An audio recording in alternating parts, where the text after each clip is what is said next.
Blaise. Please tell us your name, where you're from, and what you do. My name is Blaise Gassmann. I'm from Kansas City, Missouri, going to the University of Dayton. I'm an electrical engineering student. Why did you choose Belize to volunteer? I've always thoroughly enjoyed going on trips, both domestically and abroad, to teach myself about different cultures.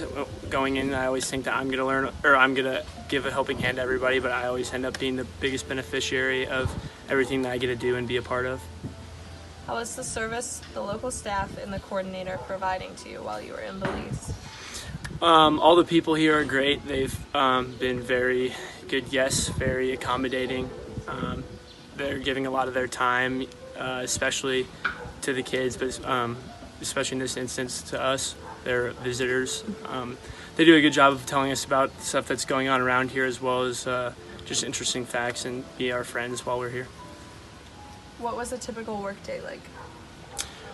I stuck outside most of the time while I was here, doing a lot of the yard work and landscaping, just because I'm familiar with that, and I thought I can make a pretty efficient difference with that. But today, actually, I got to go into the preschool and help out with the kids there, help them out with math, especially with the boys, and just be there to help them when they're drawing or playing games, or helping grading some of the assignments. What was the most surprising thing you experienced while volunteering in Belize?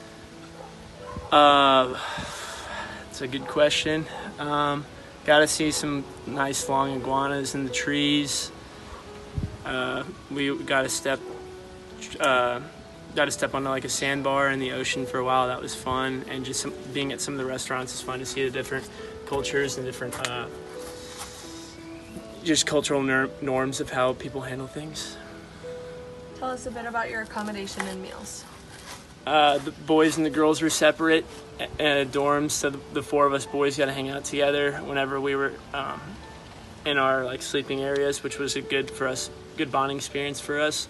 The meals were great. I always like trying new foods, and there's always something different to try and learn from. I like to cook, so it's been a good way for me to learn more about food and different cultures.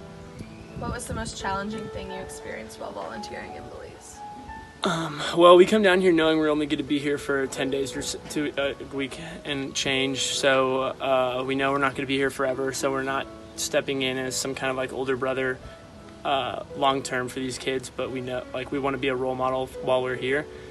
But even knowing that going in, when the kids bring up how we won't be here in a month or two, or if they ask us if we're coming back, it's a little tough for myself to deal with it in my head of how I know I could continually help, but it'd be very difficult, and also know that they are just constantly struggling with not having immediate family members or kin around to take care of them, and then they see us come and we get to experience a good time together, but then we end up having to leave, and they know that, so it's tough to see them deal with that as well.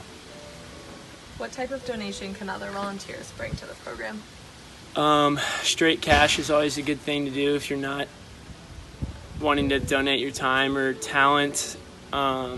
Just donating supplies isn't necessarily a good thing, because you don't know what they need.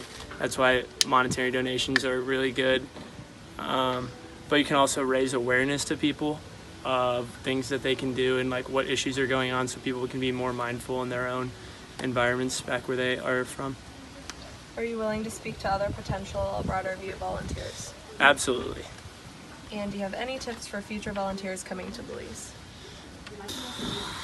Drink lots of water, sleep when you're dead, enjoy yourself, be where your feet are.